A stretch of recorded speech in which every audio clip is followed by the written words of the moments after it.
네, 안녕하세요. 이번 영상은 SEO 서밋 2026 데이 두 번째 날 나온 내용을 정리한 영상입니다. 첫째 날에는 어떤 얘기였냐면 왜 바뀌었는가, 왜 검색이 바뀌고 있는지에 대해서 얘기했다면, 둘째 날은 그래서 이제 어떻게 해야 되냐, 이제에 대한 내용들이 주로 이렇게 꽉 채웠습니다. 둘째 날은. 뭐 전체적으로 이제 정리를 해보자면 이런 거예요. 구글은 다 보지 않는다. 선택해서 본다. 이게 핵심입니다. 자, 첫 번째 이제 얘기를 좀 해보자면, 전체 둘째 날의 핵심 질문 세 가지가 있습니다. 구글은 왜 구조를 바꿨는지, 클로링과 인덱싱이 어떻게 바뀌었는지, 그리고 SEO 전략은 그로 인해서 어떻게 바뀌어야 하는지, 이제 이 세 가지가 둘째 날의 아주 핵심 내용이라고 봅니다. 그래서 이 세 가지를 중점으로 말씀을 드리도록 하겠습니다.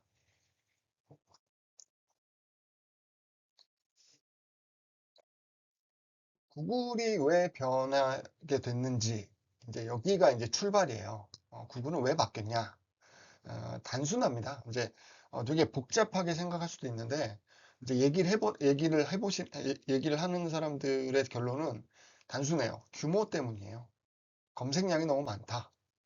이 정도 규모가 되면, 이제 더 잘 보여주는 문제가 아니에요. 지금 화면에 보이는 검색량 얼마가 되느냐, 그리고 뭐 얼마의 비용이 드느냐, 이런 거잖아요. 결국 비용이 많이 드는데, 이 비용들 때문에 구글이 바뀌었어요. 이걸 얼마나 효율적으로 처리할 수 있느냐가 핵심이 된다고 합니다. 그래서 결국은 돈이죠. 한 사람이 사용하는데, 한 사람이 검색하는데 드는 비용이 저 정도 비용인데 하루의 검색량이 이 정도예요. 그러면 연간 5조의 비용이 든다고 합니다.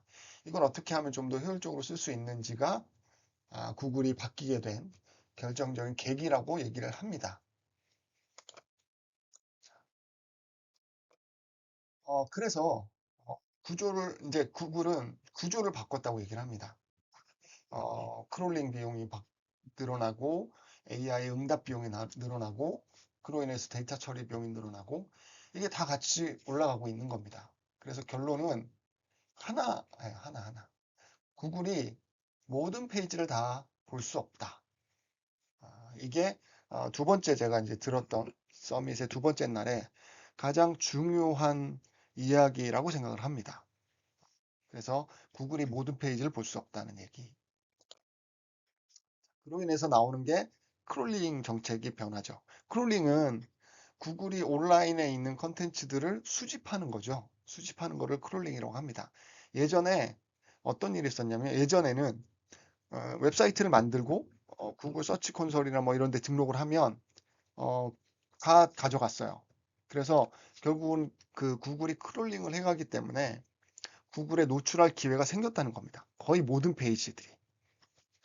뭐 지금도 그렇게 큰 변화는 없지만 어쨌든 예전에는 사이트를 만들고 적당한 이제 프로세스를 타면 누구나 다 노출이 됐어요. 근데 지금은 달라요. 지금은 어떻게 다르냐면 중요한 페이지만 보여준다는 거예요. 크롤링 버짓이 감소했다는 거죠. 그로 인해서 크롤링의 범위가 줄어들었다고 합니다. 그래서 중요한 페이지 중심으로 탐색을 해요. 이게 무슨 의미냐면 웹사이트를 운영하고 온라인 구글 마케팅을 하는 사람들한테는 기회 자체가 줄어든다는 거예요. 구글에 노출할 기회가 줄어든다는 겁니다. 이게 그래서 저 예전처럼 많이 만드는 전략이 안 통하기 시작했다는 겁니다. 이제 그 세션이 있었어요. 그 내용, 세션에서 이런 내용 얘기를 합니다. 크롤링 정책이 바뀌었다. 그럼 이제, 중요한 변화가 생기는 거죠. 크롤링이 바뀌면 인덱싱도 바뀐다는 겁니다. 그 얘기를 해요. 이걸 테스트한 사람이에요. 이제 테스트한 사람이 이제 결과를 이렇게 보여주는 이제 슬라이드거든요. 예전에는 웹사이트를 만들고 웹페이지를 만들면 거의 다 구글이 크롤링을 해가서 인덱싱이 됐어요. 근데 이제 선택을 한다고 합니다. 이걸 직접 실험으로 보여준 스크린이에요. 그래서 이 사람이 하는 얘기는 인덱싱 자체가 경쟁이다라는 거예요. 그러니까 인덱싱이 되는 것 자체가 모든 게 되는 것가 아니기 때문에 그 경쟁이고 그 경쟁에 의해서 검색 결과에 나온다는 겁니다.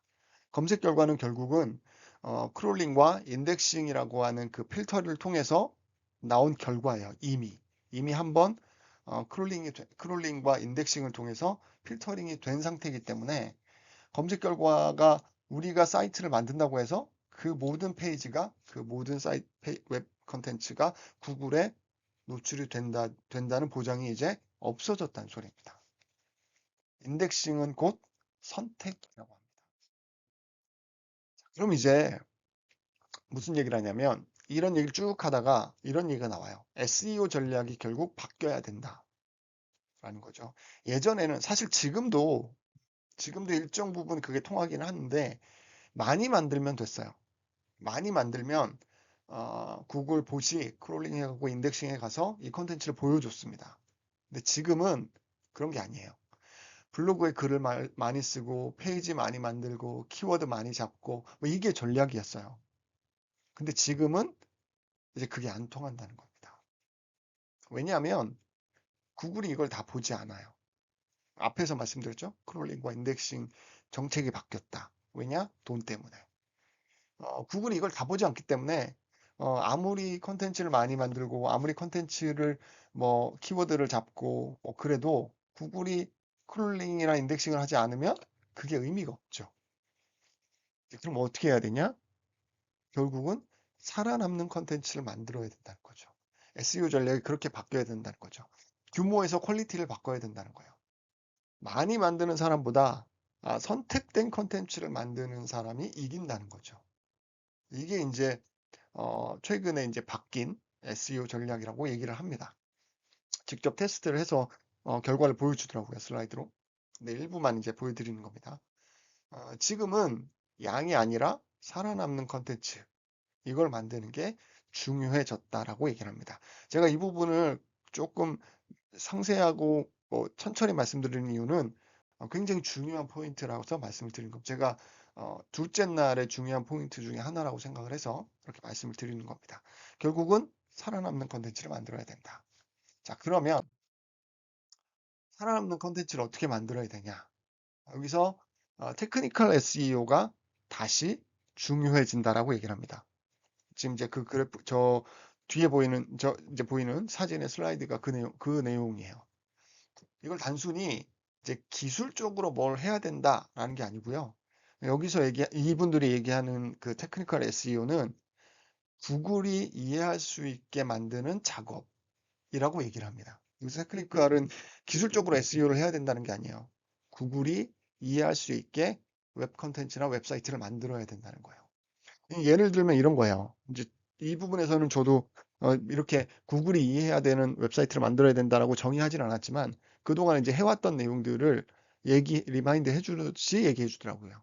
어떤 거냐면 구조가 명확해야 되고 링크가 잘 연결돼야 되고 중복이 없는 컨텐츠여야 돼요. 그래서 구조가 명확해야 되고 내부 링크 설계를 잘해야 되고 중복 컨텐츠가 없어야 돼요. 이런 것들이 구글 입장에서 보기에 이해하기 쉬운 구글 입장에서는 요런 웹사이트는 좋다. 요런 웹페이지는 충분히 내가 이해하고 가져갈 만하다라고 평가를 받는다고 합니다. 그리고 계속 말씀드렸다시피 구글이 이해를 하지 못하면 안 가져가요. 안 가져갑니다. 그래서 이제는 잘 만드는 것보다 잘 보이게 만드는 기술이 중요해졌다는 겁니다. 그걸 테크니컬 SEO라고 얘기를 하더라고요. 이제 이렇게 되면 또 이제 프론트 단이 좀 바뀌어요. 프론트 단이 바뀌는데 어떻게 바뀌냐면 검색 구조가 변하게 됩니다. 여기에 AI가 영향을 주는 거죠. 이 진짜 큰 변화인데요. 진짜 큰 변화라고 얘기를 합니다. 저도 공감을 하고 예전에는 이랬죠. 검색하고 검색 결과 보고 클릭하고 이런 구조였어요. 그렇죠? 근데 이제 다들 이제 써보신 분들 아시겠지만 지금은 검색을 하면 AI 모드라고 하는 AI 답변이 최상단에 나오는 경우가 굉장히 많습니다. 이건 네이버도 마찬가지죠. 네이버도 AI 브리핑이라고 하는 검색 결과가 검색 결과에서 상위에 오는 경우가 많아요. 광고가 밑으로 내려가고 컨텐츠가 더 밑으로 내려간다는 거죠. 이 얘기는 뭐하고 연결이 되냐면 사용자가 더 이상 클릭을 하지 않는다는 거죠. 아무리 광고를 많이 하고 뭐 예를 들자면 아무리 SEO를 잘해서 뭐 상위 노출을 한다 해도 이게 AI가 정리해 준 내용 밑에 내려가기 때문에 사용자들이 더 이상 그 콘텐츠를 클릭하지 않아요. 이런 상태가 된다는 거죠. 노출이 되는 게 의미가 없어지고 있다는 겁니다. 그래서 지금은 이제 AI가 인용해주는, 정리해주는 답변에 인용이 되는 게 중요해진다는 거죠. 답변에 들어가는 게 더 중요해지고 있다라고 얘기를 합니다. 그래서 검색 노출, SEO, GEO, 브랜드, 엔티티란 용어를 꽤 많이 쓰더라고요. 엔티티를 세 가지를 동시에 만족해야 되는 형태로 가야 된다고 얘기를 합니다. 그래서 저는 이제 SEO나 GEO는 이제 계속 제가 말씀드려 왔고 저도 계속 팔로우 해왔던 용어라 뭐 크게 어렵지 않았는데 엔티티라는 말을 이제 하더라고요. 그래서 요 부분이 아주 흥미로웠습니다. 그래서 컨텐츠 전략을 이제 바뀌어야 되는데 예전에는 키워드 중심이었고 뭐 그랬죠. 뭐 얕은 컨텐츠들을 많이 뿌렸으면 됐습니다. 예를 들면 지금 이제 시즌에 한창인 선크림 추천 뭐 이런 글을 썼으면 됐어요. 이 키워드에 노출하고 싶었으면 선크림을 추천해줘 라고 하는 이런 걸로 했으면 됐습니다. 근데 지금은 달라요. 지금은 사용자의 질문에 따른 답변이 나와야 돼요. 그러니까 여드름 피부에 어떤 선크림이 좋아? 라고 이렇게 물어보는 이제 저는 이제 제가 들었던 내용을 이제 좀 그 우리나라에 적합하게 이제 표현을 해본 겁니다. 그렇게 이렇게 얘기하지는 않았어요. 그래서 이렇게 컨텐츠가 바뀌어야 돼요. 질문과 답이 있는 구조로 바뀌는 거를 추천하더라고요. 그래서 키워드 반복이나 얕은 컨텐츠 말고 문제 해결형 컨텐츠가 좋다. 이거 되게 우리 오래전부터 해왔어요. 블로그를 쓸 때 사용자가 궁금해하는 내용들을 답변해주는 블로그 포스팅이 좋다. 뭐 이런 내용이에요. 그 얘기입니다. 그 얘기. 문제 해결형 컨텐츠. 근데 조금 더 딥하게 들어가면 글이 아니라 답변을 컨텐츠 형태로 써야 된다는 거죠. 예를 들면 비교나 FAQ나 뭐 요약하거나 이런 형태의 컨텐츠로 전략을 바꿔야 된다라고 얘기를 합니다. 이게 굉장히 큰 변화죠.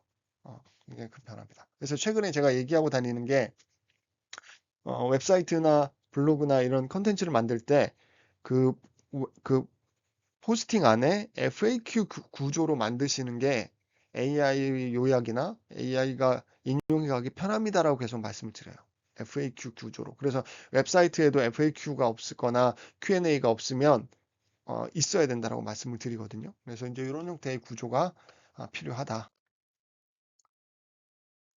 이제 쭉 넘어갔는데 이런 얘기를 합니다. 그래서 이제 판단 기준이 바뀌었다는 거죠. 예를 들면 기존에는 랭킹이나 클릭이었어요. 이게 KPI를 얘기하는 건데 기존에는 뭐 얼마나 많이 보였느냐, 노출이 얼마나 됐느냐, 뭐 이런 것들이 중요해졌는데 지금은 그렇지 않다는 거예요.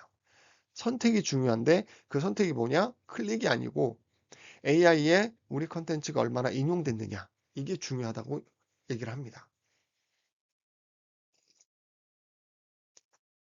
쉽게 설명하면 검색은 10개 보이는데 AI는 제품이나 어떤 서비스를 추천할 때 두세 개만 추천해 주는 경우가 많아요. 이 두세 개 안에 들어가는 게 핵심이라는 거죠. 그래서 이제 채택 기준이 중요하다. 그래서 선택이 되는 구조를 만들어야 된다고 계속 얘기를 해요. 계속. 이 비슷한 얘기를 계속합니다. 이 둘째 날에 나오는 그 세션들 전문가들은 결국 구글이나 뭐 더 나아가서는 다른 검색 엔진이 선택하는 구조를 만드는 게 핵심이다라고 말을 합니다. 이렇게 되면 SEO를 운영하는 팀에도 변화가 있다고까지 이제 흘러가요. 근데 물론 약간 요 세션은 마인드셋 같은 세션이긴 했어요. 뭔가 기술적이고 뭔가 뭐 정보성으로 이렇게 주는 것보다는 이제 팀에 대한 마인드셋이나 팀을 어떻게 구축할 거냐에 대한 이야기를 하는 건데 여기서도 이제 저는 이제 요런 얘기들을 좀 뽑아 봤습니다. 팀의 역할이 변한데 자동화로 증가해서 반복 작업은 결국 안 하게 될 거고 사람은 결국 전략이나 구조나 뭐 이런 것들을 짜는 그래서 구조를 설계하고 흐름을 만들고 시스템을 운영하는 팀이 될 것이다 라고 얘기를 합니다. 이게 어, 마인드셋 중에서도 그 위주였는데 이런 얘기들이 제 귀에는 들어왔고요. 그래서 같이 공유하고 싶었습니다. 중요한 얘기, 반복하는 얘기가 있었어요. 뭐냐면 자동화된다. 자동화돼서 반복 작업은 결국 줄어들 거다. 그래서 사람은 이제 전략을 짜는 그런 역할로 이동해야 된다라는 얘기를 했습니다. 그래서 이 정도 이렇게 해서 이제 둘째 날도 세션이 끝났어요. 제가 그, 그 둘째 날 하루 종일 있었던 얘기를 제가 이제 뭐 열 몇 페이지 정도로 정리를 한 거라 뭐 구멍이 많습니다. 근데 이제 제가 봤을 때 요런 얘기들은 여러분들한테 공유하고 알아두시면 좋겠다 싶은 얘기들을 좀 가져와 봤습니다. 결론을 좀 해보겠습니다. 제가 첫째 날, 둘째 날 그 워크샵이랑 둘째 날 뭐 워크샵 이런 것들을 보면서 정리한 건 이거예요. SEO는 끝난 게 아니고요. 사실은 더 어려워졌습니다. 왜냐하면 예전에는 어떤 구조 그 원칙에 맞는 컨텐츠를 많이 만들었으면 됐어요. 그러면 이제 구글에서 크롤링하고 인덱싱해서 보여줬거든요. 그 중에서 걸렸거든요. 근데 이제는 앞에서 말씀드린 것처럼 비용 문제 때문에 결국은 살아남는 컨텐츠를 만들어야 되는 상황으로 바뀌었어요. 그러면 이제 그 살아남는 컨텐츠를 어떻게 만들 건지를 계속 고민해야 되고 실험해야 되고 계속 바뀔 거거든요. 그 바뀌는 거에 적응해야 돼요. 그래서 앞으로는 적게 만들고 정확하게 만들고 선택되는 형태로 만들어야 된다. 그러려면 컨텐츠의 구조를 바꿔야 된다. 어떻게? FAQ나 혹은 뭐 HTML 태그 룰에 최대한 맞는 형태로 컨텐츠를 바꿔야 된다라는 정리입니다. 이게 이제 구글 SEO 전문이라서 네이버에는 어떻게 적용될지는 잘 모르겠지만 아마 저는 네이버에도 이런 식의 형태로 적용해야 되지 않을까? 적용하게 되지 않을까라는 생각이 듭니다. 뭐 마지막은 제 생각인 거고요. 거기 세션에서 특별히 얘기하진 않았습니다. 이거 외에도 되게 유용한 세션들이 많았어요. 뭐 아시아 쪽의 시장에 대한 이야기도 있었고, 그 다음에 뭐 다른 또뭐 뭐라 그럴까요? AI를 활용한 컨텐츠를 만드는 거에 대한 별도의 또 세션이 있었어요. 그 아바타 형태로 만드는 그런 것도 있었고요. 되게 흥미로운 이틀이었습니다. 뭐 물론 이제 풀로 참석하려면 이제 다른 며칠 더 있어야 됐긴 했지만 그랬고요. 그 번외적으로는 여기 이제 세션에 이 워크샵, 이 행사에 참여한 사람들끼리 소모임 형태의 커뮤니티가 있었어요. 그래서 뭐 만나서 뭐 식사를 하거나 아니면 뭐 맥주를 마시면서 크래프트를 마시면서 그런 거 하거나 뭐 이런 모임들이 있었거든요. 거기도 제가 뭐 주어진 시간이 많지 않아서 한 하루에 하나 정도만 참석을 해봤는데 그 모임을 통해서 또 알게 된 사람들과 지금 뭐 여러 뭐 링크드인이나 뭐 이런 뭐 인스타를 통해서 커뮤니케이션을 하고 있습니다. 그래서 뭐 이런 여러 정보들도 되게 만족스러웠지만 그 행사를 통해서 알게 된 이 영역의 전문가들 혹은 오래전부터 이 일을 해왔던 사람들과의 그 커뮤니티 그리고 그 네트워크를 만들게 돼서 저는 매우 좋은 시간이었습니다. 그래서 여러분들도 물론 뭐 기회가 되신다면 한 번쯤 참석해 보시는 걸 추천드리겠습니다. 자, 지금까지 2026년 SEO 서밋 호치민에서 있었던 행사 이틀 동안의 행사 중에서 공유하고 싶은 내용을 정리해 봤습니다. 도움이 되셨으면 좋겠습니다. 감사합니다.